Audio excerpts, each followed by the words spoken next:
kerugian material yang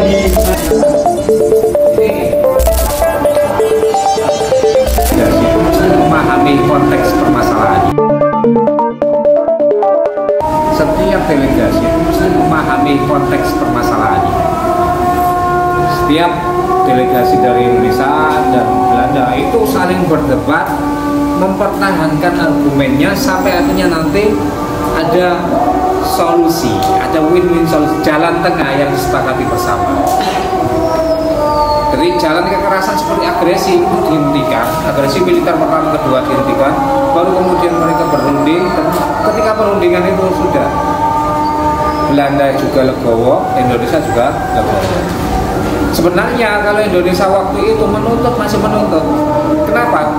Tidak menginginkan bentuk federal, karena sepakat bahwa mereka ingin dalam bentuk unitaris. Karena dipaksa oleh perjanjian KNB, akhirnya apa? Ya tidak apa-apa. Yang penting mendapat kedaulatan. Selamat siang saudara-saudara semua. Saya sebagai perwakilan delegasi dalam perundingan diplomatik Belanda, saya berdiri dengan penuh keyakinan bahwa kemerdekaan Indonesia bukan hanya sebuah pernyataan politik, tetapi melainkan sebuah hak yang tidak dapat diganggu-gugat. Dalam meja perundingan ini, saya akan menyampaikan beberapa argumen yang akan membuat Belanda sulit untuk membantah dan menegaskan posisi Indonesia sebagai negara merdeka. Pertama, saya akan mengingatkan pada para yang penjajah sekalian bahwa terdapat legitimasi sejarah. Kemerdekaan Indonesia diproklamirkan pada tanggal 17 Agustus 1945. Didasarkan pada kehendak seluruh rakyat Indonesia yang telah berjuang selama ratusan tahun melawan para kolonialisme. Tidak ada dasar hukum yang sah yang memberikan hak kepada Belanda untuk mempertahankan kekuasaan kolonialnya di Indonesia setelah Indonesia menyatakan kemerdekaannya. Maka dari itu kami menuntut kedaulatan negara Indonesia melampirkan kemerdekaannya. Kedua, saya akan menekankan tekanan internasional yang dihadapkan kepada Belanda.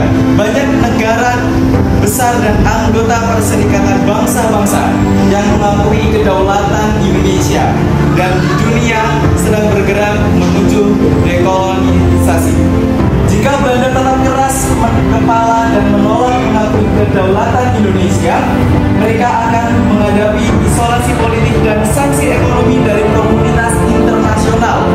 Belanda akan dilihat sebagai kekuatan kolonial yang ketinggalan zaman, yang menolak menerima kenyataan bahwa era kolonialisme telah berakhir. Lalu ketiga, kerugian material yang dihasilkan oleh Belanda terhadap perang yang ada di Indonesia. Meskipun Belanda memiliki kekuatan militer yang sangat besar, selama perang kemerdekaan, rakyat Indonesia telah menunjukkan tekad yang sangat luar biasa untuk mempertahankan kemerdekaan Indonesia. Belanda harus menyadari bahwa tidak ada jalan keluar militer yang menentukan bagi mereka. Selanjutnya, saya akan membawa argumen ekonomi. Indonesia sebagai sumber daya alam yang sangat berpotensi besar sebagai mitra dagang yang penting bagi Belanda. Jika Belanda terus mempertahankan sikap keras terhadap Indonesia, mereka akan beresiko kehilangan kesempatan yang sangat besar dalam hubungan ekonomi jangka panjang.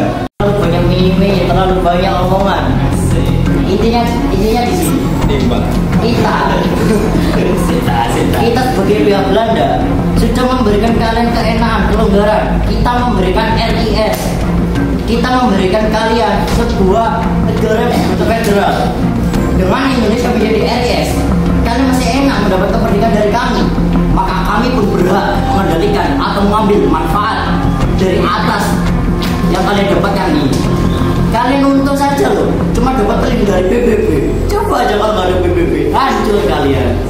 Indonesia kalau di Republik Indonesia Serikat itu Anda akan memberikan jaminan yang lebih. Nah, jaminannya apa? Pertanyaannya saya gitu. Ya, Anda menjamin kalau Indonesia bisa jaya kalau dipegang oleh Belanda. Saya hanya menanyakan itu, dan Anda tidak menjanjikan kami atau tidak memastikan bahwa janji Anda itu benar. Terima kasih. Apakah Anda lupa dengan politik etis atau politik balas budi? Ya. Lupa kan? Lupa Awir. Itu adalah cikal bakal Indonesia bisa tegak.